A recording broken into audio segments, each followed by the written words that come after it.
ಅಗ್ನಿಗ್ರಾಮ ಅಂತ ಇದು ದೊಡ್ಡ ಕಾಡಿದು ನೋಡಿ ನೋಡ್ತಾ ಇರಿ ನೀವೇ.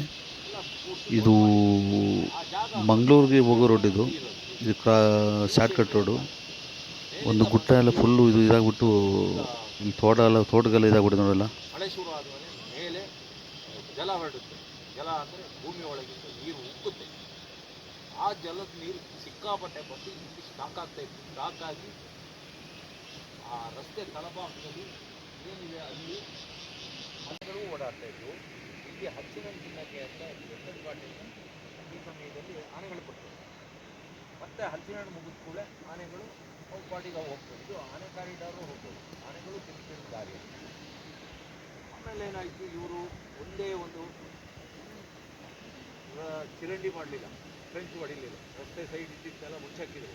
ಈಗ ಏನು ಕುಸ್ತೋಗಿದ್ದು ಈಗ ನನಗೆ ಕಾಣ್ತಾ ಉಂಟಲ್ಲ, ಹಿಂದೆ ನನ್ನ ಬೆನ್ನ ಹಿಂದೆ ಅಲ್ಲಿ ಒಂದು ಚಿಕ್ಕದೊಂದು ಮೋರಿ ಇತ್ತು. ನಾವು ಪ್ರಕೃತಿ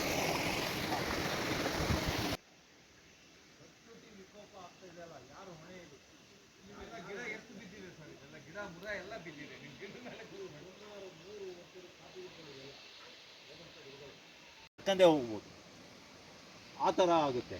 ಆಮೇಲೆ ಸಮುದ್ರದ ಉಪ್ಪು ನೀರು ಮತ್ತು ಸಿಹಿ ನೀರು ಸೇರಲ್ಲಿ ಒಂದು ರೀತಿ ಪಾಚಿ ಉತ್ಪತ್ತಿ ಆಗ್ತದೆ.